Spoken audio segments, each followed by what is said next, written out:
Bonjour mesdames et messieurs, bienvenue dans ce journal. Vous avez choisi RTI 1 et vous avez bien fait. La 37e conférence internationale sur le caoutchouc s'est ouverte ce matin au Sofitel, Hôtel Ivoire. 27 pays sont présents à cette conférence. Le thème est construction de l'industrie du caoutchouc naturel au développement socio-économique et à la préservation de l'environnement.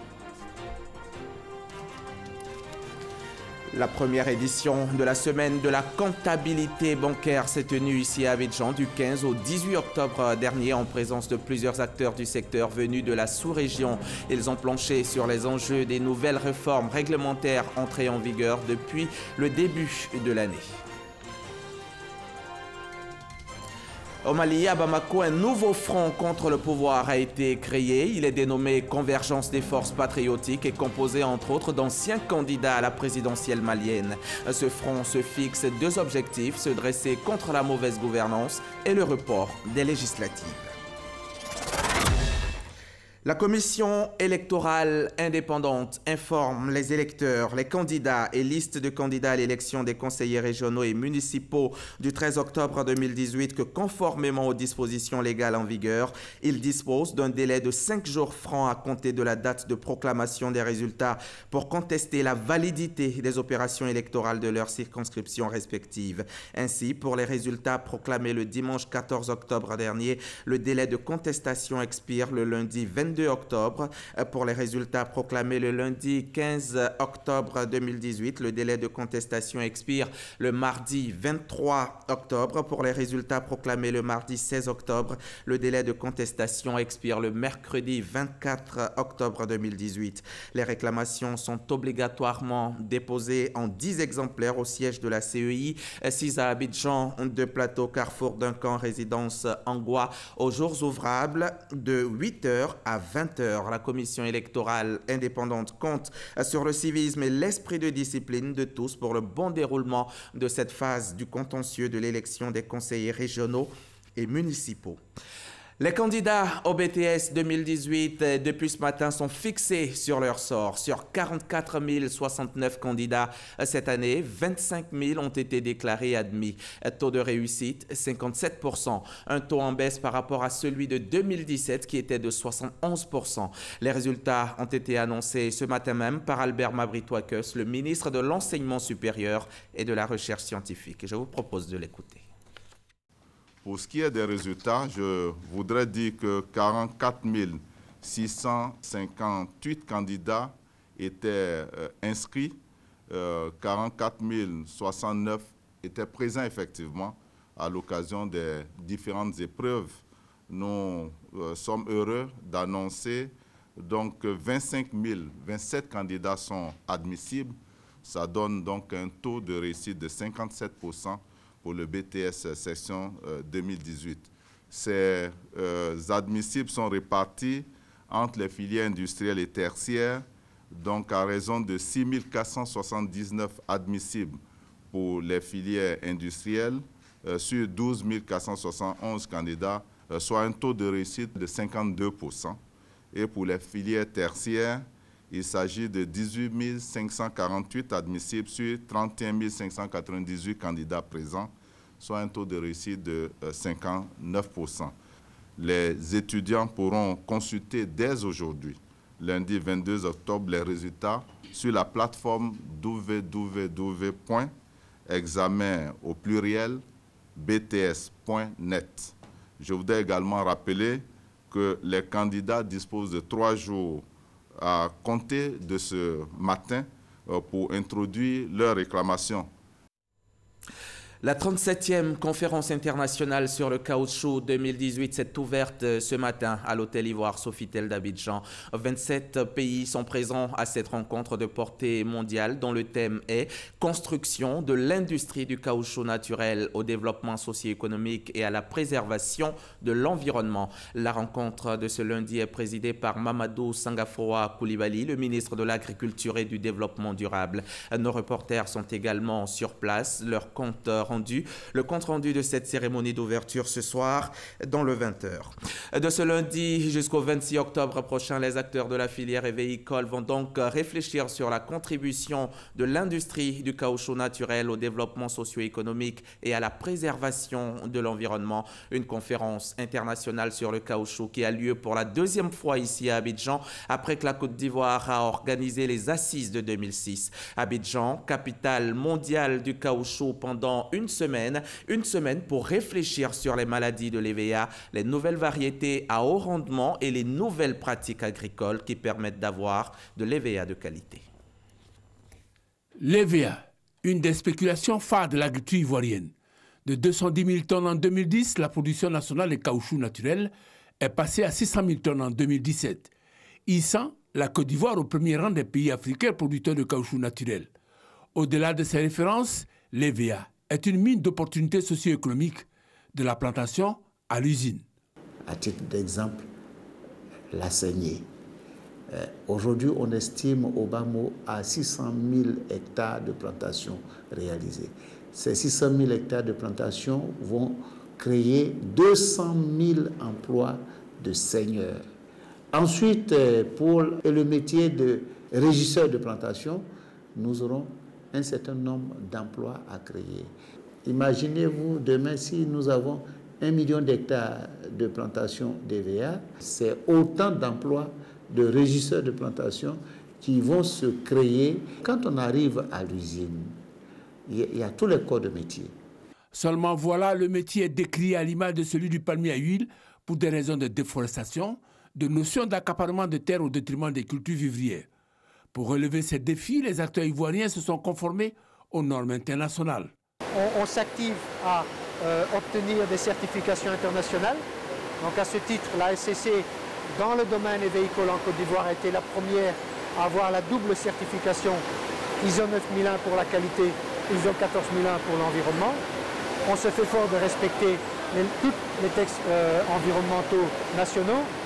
Fort de cette disposition prise, Sud Como Caoutchouc a eu le prix d'excellence de la meilleure entreprise dans le domaine de la salubrité et de l'environnement. Conclusion, l'industrie du caoutchouc naturel peut contribuer au développement socio-économique et à la préservation de l'environnement. Reste maintenant à approfondir les réflexions durant ces 4 jours sur les problématiques liées entre autres aux maladies du caoutchouc, aux nouvelles variétés à haut rendement. Toutes choses qui vont permettre d'avoir de l'EVA de qualité pour le bonheur des chaînes de valeur de la filière. C'était un reportage de Noël Gnagno. La première édition de la semaine de la comptabilité bancaire s'est tenue du 15 au 18 octobre dernier, ici même à Abidjan. Plusieurs acteurs du secteur sont venus de la sous-région et ont planché sur les enjeux des nouvelles réformes réglementaires.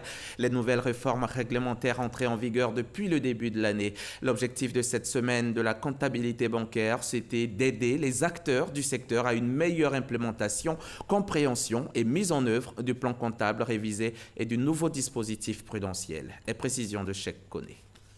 L'année 2018 est une année charnière dans la vie des banques de l'Union économique et monétaire UEMOA. On parle même des tsunamis réglementaires auxquels fait face le secteur bancaire sous-régional avec l'entrée en vigueur depuis le 1er janvier 2018 de nouvelles réformes, le référentiel comptable révisé et le dispositif prudentiel. Effectivement, ça induit des changements importants tant dans la conception des stratégies que dans la comptabilisation de nos produits financiers qui sont la source de nos produits bancaires. Et aujourd'hui, nous pensons que nos établissements, notamment nos services de comptabilité et de conformité, sont prêts à affronter ces nouveaux défis. Ces réformes, à terme, visent à durcir l'activité bancaire dans la sous-région en limitant les prêts aux dirigeants des banques, en plafonnant la disponibilité de liquidités dans les établissements de crédit, mais surtout en appréciant la solvabilité des banques existantes. La complexité de ces dispositions réglementaires nécessitait la tenue de ces 4 jours d'ateliers techniques et de conférences. Une occasion qui a permis aux praticiens des métiers de la banque de s'imprégner des mécanismes de mise en œuvre de ces réformes. Notre rôle en mettant en place cette semaine de la comptabilité, c'est de faire en sorte que toutes ces réformes soient un peu plus digestes pour les professionnels de la banque et qu'à travers une meilleure compréhension, ces professionnels puissent faciliter l'implémentation des dispositions au sein de leur banque. Nous avons été au cours de ce séminaire pour vérifier si nous sommes en train de respecter tout ce que la BCEAO exige des banques. À la clôture de cette première édition de la Semaine de la comptabilité, les participants ont reçu des attestations de participation. Un mot d'économie dans ce journal. Jeudi dernier, le Conseil national de la comptabilité a organisé une journée de sensibilisation des cadres des secteurs publics et privés sur les normes comptables internationales IFRS intégrées dans le Cisco-ADA révisé, l'organisation pour l'harmonisation du droit des affaires en Afrique. La formation avait pour objectif que les participants s'approprient les normes internationales IFRS, des normes qui ont pour avantage de favoriser les échanges internationaux et les investissements étrangers pour les parties membres de l'OADA. Le reportage de Nadia Idja dans un récit de Cheikh Koné Aboubakar.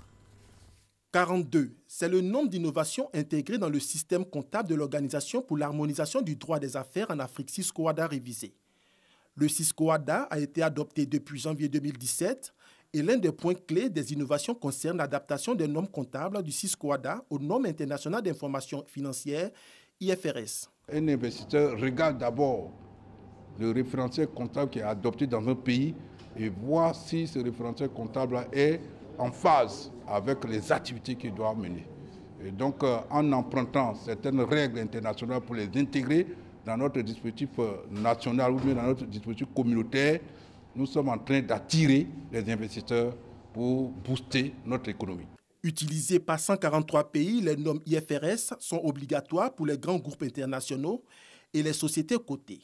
Elles sont une référence en matière de comptabilité internationale. C'est pourquoi une séance de formation a été initiée à l'endroit des cadres des secteurs privés et publics sur le sujet. Les acteurs du monde de la finance sont aujourd'hui sensibilisés sur les pratiques internationales en matière d'information financière. Le Cisco-ADA révisé qui aujourd'hui se rapproche de plus en plus des normes internationales IFRS et puis permettre aussi aux participants d'avoir une vision entre les éléments du Cisco-ADA révisé qui se rapprochent des normes IFRS et éventuellement des points de divergence au niveau du Cisco-ADA révisé qui ne sont pas en adéquation avec les normes internationales IFRS. Le nouveau référentiel comptable Cisco-ADA, entré en vigueur depuis le 1er janvier 2018 pour les comptes personnels des entités économiques. Pour les comptes consolidés, combinés et les états financiers selon les normes internationales IFRS, l'entrée en vigueur est prévue pour le 1er janvier 2019.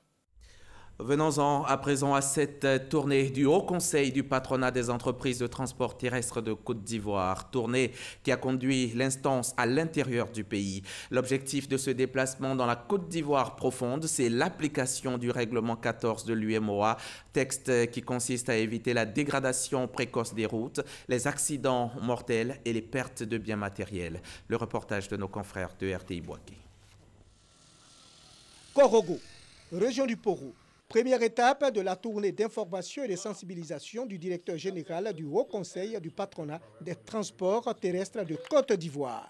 Les opérateurs économiques, les transporteurs et conducteurs de véhicules lourds de transport de marchandises sont informés de l'application concomitante du règlement 14 de l'UMOA. La question de la surcharge des camions a un impact négatif sur le travail du transporteur, sur le matériel roulant, sur la vie de l'équipage du camion et surtout sur la vie du réseau routier. Réaction positive des acteurs du milieu du transport. Si le transport est moins, si la surcharge est moins, l'État bénéficie et tout le monde gagne. Nous les conducteurs, quand on prend moins, on a plus de santé et ça nous arrange. De Korogo à Boaké, Diaby Ibrahim a invité les acteurs du secteur du transport à s'approprier la mesure, enjeu certain de l'économie du transport. L'impact sur l'économie nationale de la surcharge est tel que nous devons tous, nous, gouvernement, nous, société civile, nous, secteur privé du transport, ensemble, tout faire pour que la question de la préservation du réseau routier, tant en Côte d'Ivoire qu'en Afrique de l'Ouest, soit respectée. Les usines sont appelées à s'équiper de pèses essieux. Le règlement 14 de l'UMOA est entré en vigueur depuis le 1er octobre 2018. Bientôt, une nouvelle réforme au ministère de la modernisation et de l'administration publique. Le département entend définir les profils et codifier les postes de travail dans l'administration publique. Pour atteindre cet objectif, le ministère a organisé il y a quelques jours une cérémonie de lancement du projet. Cérémonie à laquelle ont pris part pour RTI 1 Christian Dago et Didier Nguessan. Mettre les hommes qu'il faut à la place qu'il faut. Un objectif que veut atteindre le ministère de la modernisation de l'administration publique à travers le profilage et la codification des postes de travail. L'importance de cette démarche est d'une part de disposer des qualifications requises et des compétences clés pour chacun des postes et d'autre part de contribuer à la maîtrise des effectifs et de la masse salariale. La phase pilote de ce projet concerne uniquement le ministère de la modernisation de l'administration publique durant le dernier trimestre 2018. Une seconde phase s'étendra à toutes les administrations publiques sur la période 2020-2030. Selon les organisateurs, l'adéquation post-compétences dans l'administration publique fait aujourd'hui défaut. Les effectifs ne correspondent pas non plus aux besoins. L'Ivoirien nouveau ne peut pas comprendre qu'il ne peut pas avoir son casier judiciaire ou bien son certificat de nationalité en 1 heure. Mais tout ça, c'est la base de la modernisation du service public. C'est un projet très important parce que la valeur, on va dire, de cette modernisation dépend de la valeur de la qualité des ressources humaines que nous avons. Les résultats permettront de disposer d'une base de données précise des qualifications et des compétences clés pour chacun des postes dans l'administration publique. Je vous amène maintenant dans le Kabadougou où depuis le 13 octobre dernier, la ville de Gbéléban compte parmi les municipalités de Côte d'Ivoire avec à sa tête Sita Ouattara. Tout premier maire de la ville, elle dit vouloir hisser Gbéléban au rang de centre économique et administratif de référence dans la région. Pour y arriver, de nombreux défis sont à relever à court, moyen et long terme. Quels sont ces défis? L'une de nos équipes de reportage revient de Gbéléban. Ces femmes de Gbéléban, mobilisées au lendemain des élections municipales au domicile de leur présidente, sont heureuses. Et elles ont raison. Une femme est élue maire de la commune, à la demande de la population reconnaissante en ses actions de développement avant l'avènement de cet outil de gestion locale. Par rapport à l'acte que Hadja Sita a posé avant d'être maire, les vieux ont décidé qu'elle soit retenue comme maire de Gbéléban. Cette population est aussi consciente que seule l'éducation est porteuse d'espoir. Elle en a fait la priorité des priorités. Si aujourd'hui nous sommes là, c'est parce que nos parents nous ont éduqués, nous ont mis, il y a des enfants, on a des cadres, des hauts cadres qui font notre fierté aujourd'hui. Et à notre tour, nous voulons que l'éducation évolue pour que d'un jour à l'autre, le nombre de cadres augmente. Et en augmentant, il y aura beaucoup de bonheur pour Gbéléban. Joignant l'acte à la parole, un collège a vu le jour à Gbéléban et les premiers acquis sont éloquents. La proximité va bonifier le niveau de scolarisation parce que les difficultés à trouver des tuteurs très loin de cette zone, 70 km, sur piste, ce n'était pas donné. Et donc, ça faisait qu'à partir de la classe de CM2, les parents étaient découragés. Ils n'osaient même plus scolariser les enfants. Pour eux, la voie, c'était le transport, le commerce, etc. Les petits métiers. Mais avec cet établissement, l'espoir renaît. En amont de l'enseignement secondaire, l'enseignement primaire, pour entretenir le bassin scolaire à ce niveau, une insertion primaire a vu le jour. L'encadrement porte ses fruits. Lorsque je prenais fonction, nous étions à 3500. Au niveau des enfants du CP1, aujourd'hui, le recrutement que je viens de faire, qui est encore en cours, je suis déjà à 1450 enfants. Et si vous jetez un coup d'œil un peu dans la ville, vous allez trouver que, on peut dire que Gbéléban est en chantier en matière d'école primaire. J'ai été obligé de demander au cadre de tout faire pour construire la 3e école. Et cette école même est en voie d'achèvement. Seulement voilà, ce tableau prometteur est menacé par les difficultés de logement des enseignants et autres fonctionnaires. Les cadres ont décidé d'aller au-devant de cette difficulté avec un outil, l'union des cadres de Gbeleban. Nous, à Gbeleban, les cadres ont fait ce qu'ils savent faire le mieux. C'est-à-dire, ils se sont assis, ils ont posé le diagnostic, ils ont mis au point le plan stratégique de développement local de Gbeleban, du département de Gbeleban, en collaboration avec le Bénet. Et les initiatives sont là. À Gbeleban, les cadres ont compris très tôt la nécessité de construire. Mais cela ne suffit pas. Des cadres ont entrepris de construire des maisons à titre commercial, qui sont donc à la disposition de ces fonctionnaires qui arrivent. Nous avons, avec la SICOJ, avec les responsables de la SICOJ, entrepris de bâtir une cité. Au-delà de l'action des cadres pour rendre la vie agréable, à Gbeleban, les femmes souhaitent apporter leur contribution. Les femmes attendent de Madame le maire un accompagnement pour la production et la commercialisation du vivrier. Les jeunes ne sont pas en reste. Leur président lance un appel. Il faut que les jeunes comprennent que ce n'est pas pour tendre la main aux cadres ou bien aux politiciens que la réussite. Hein? Quand nous sommes assis dans les grès d'été, nous sommes à la merci des politiciens. Donc il faut faire vivre la mentalité de nos jeunes pour dire que lorsqu'on ne réussit pas à l'école, ce n'est pas une peine perdue.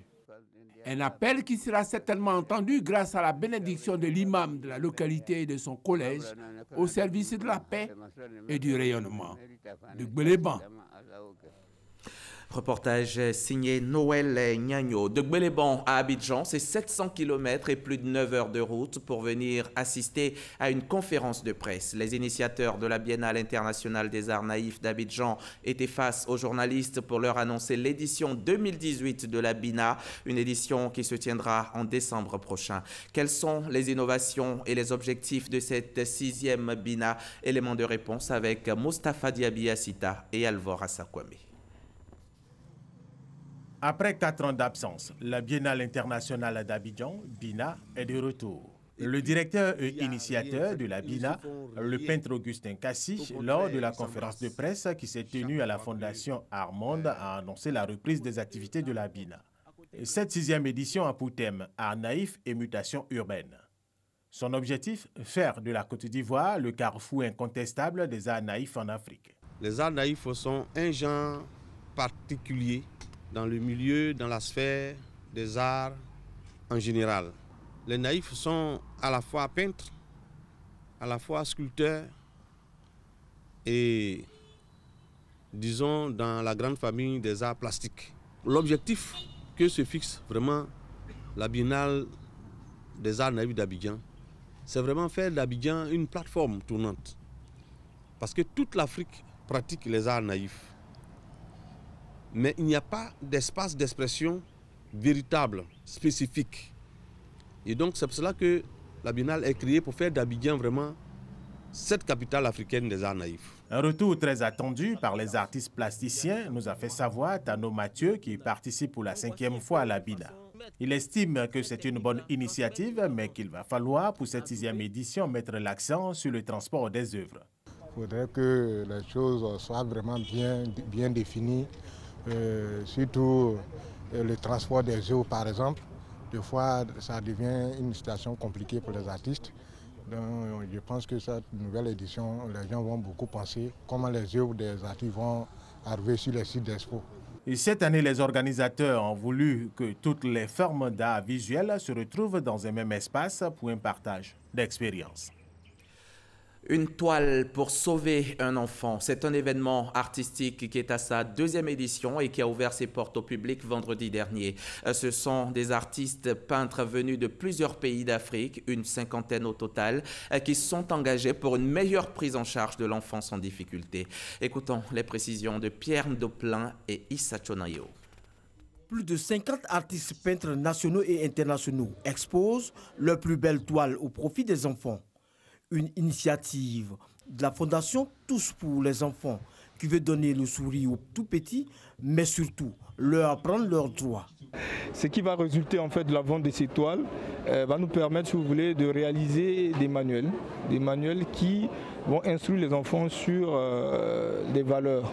J'ai tenu à être aujourd'hui à cette exposition, à soutenir cette exposition, parce que moi-même étant président d'une fondation qui s'occupe de l'éducation, tout ce qui entoure l'enfant m'intéresse. Du 19 octobre au 10 novembre prochain, ces chefs-d'œuvre vont rester exposés au grand public au Musée des civilisations au Plateau. J'ai voulu représenter ces stars-là à l'âge de 3-4 ans pour montrer que à cet âge-là, en tant qu'enfant, on ne ressemble pas vraiment à grand chose. Mais si on s'éduque, si on choisit une voie, si on a des parents qui nous soutiennent, qui nous orientent dans une voie de façon rigoureuse, on peut vraiment arriver à s'imposer dans un métier, à s'imposer dans un domaine. Je suis déjà un artiste humanitaire de la base. Alors une occasion comme ça, on ne peut pas la laisser passer. Ce vernissage à caractère humanitaire a été marqué par la remise officielle de 10 000 manuels illustrés à plusieurs responsables d'établissements primaires. Mais la Fondation ne compte pas s'arrêter là. Elle veut produire et distribuer gratuitement 3 500 000 manuels aux enfants sur l'ensemble du territoire l'année prochaine. Reportage Pierre Dipomelin dans un commentaire de Issa Chonanyeo. La Fondation d'Envahi a 10 ans. À l'occasion de la célébration de cet anniversaire, Aïda Moulouné a fait une exposition. Aïda Moulouné, c'est cette photographe éthiopienne de renom avec des clichés aussi créatifs les uns que les autres. Nos reporters Christ Diomandé et Herman Guivet ont été séduits par le travail de la photographe. Voici leur reportage. Ces photographies raconte la culture profonde africaine, personnalisée où chaque image est une exploration sur la question de la vie, l'amour et l'histoire. Un message que veut véhiculer l'artiste éthiopienne Aïda Moulouné dans le but d'aider au changement de la vision globale sur l'Afrique. L'Afrique est un continent complexe et c'est ce que je veux exprimer à travers ces séries que je présente, qu'il faut qu'on soit interconnectés. On fait beaucoup d'expositions en Europe ou ailleurs et il n'y a pas de connexion entre nos pays de ce continent. À travers ces différentes photographies, Aïda parle de son agacement lorsqu'elle se rend compte, pendant ses voyages, que son Éthiopie natale est toujours ramenée à ces clichés de famine qui datent des années 80. En l'invitant en Côte d'Ivoire, à l'occasion de ses 10 ans, la Fondation d'Envahi veut promouvoir les œuvres de l'artiste. Sur le même continent, il est temps de partager les connaissances, les opportunités. La photographie est un art à part entière. Nous avons ici en Côte d'Ivoire beaucoup de jeunes photographes émergents. Il faut faire partager cela en faisant venir des artistes comme elle. Les différentes collections d'Aïda Moulouné ont permis au public d'apprécier le talent de l'artiste. Je suis vraiment impressionné. J'ai bien aimé la qualité des photos. J'ai bien aimé l'utilisation des couleurs, des contrastes. Ce qui donne de la force, du drama aux photos. À 44 ans, Aïda Moulouné est diplômée en communication à l'université de Howard, aux États-Unis. Pour son professionnalisme, elle a reçu un prix de l'Union européenne, des rencontres africaines dans la Biennale Bamako en 2007 et celui du CRAF International Awards of Photography en Italie en 2010. Aujourd'hui, elle vit et travaille à Addis Abeba où elle a fondé Desktop for Africa PLC, une entreprise visant à offrir des opportunités aux artistes africains. Et l'on a appris hier soir la mort de Marcel Gossio qui a succombé à un arrêt cardiaque. Il avait 67 ans. Marcel Gossio a dirigé l'une des principales sources de revenus de l'État, le port. C'était entre 2000 et 2011. Il occupe la fonction de directeur général du port autonome d'Abidjan, vice-président du FPI de Pascal Affi-N'Guessan. Il en dirige la campagne présidentielle en 2015 et depuis son retour d'exil en Côte d'Ivoire en 2014, il n'a eu de cesse de prôner le dialogue avec le gouvernement. Marcel Gossio est mort hier dimanche sur le chemin qui le conduisait à une clinique de Marcory après un malaise. Hors de nos frontières, au Mali, à Bamako, on a assisté à la création hier dimanche d'un nouveau front contre le pouvoir. Il est dénommé Convergence des forces patriotiques, composé entre autres d'anciens candidats à la présidentielle malienne, d'une dizaine de partis politiques de l'opposition et de la majorité, ainsi que d'associations. Ce front se fixe deux objectifs: se dresser contre la mauvaise gouvernance et le report des législatives, considéré comme un tripatouillage juridique. Puis, nous allons refermer ce journal au Cameroun. Le Conseil constitutionnel sur place va proclamer ce lundi 22 octobre les résultats de l'élection présidentielle qui s'est tenue le 7 octobre dernier. Dimanche à Douala, en prélude à cet événement, des opposants ont projeté une manifestation de protestation dans les rues de la ville. Ils entendaient dénoncer ce qui pour eux n'est rien d'autre qu'un hold-up électoral en prévision de la victoire probable de Paul Biya. Les forces de l'ordre ont fait échec à cette manifestation. Et c'est la fin de cette édition. Merci de l'avoir suivi. Merci également à l'équipe rédactionnelle et technique qui m'a aidé à la préparer. À demain, 13h.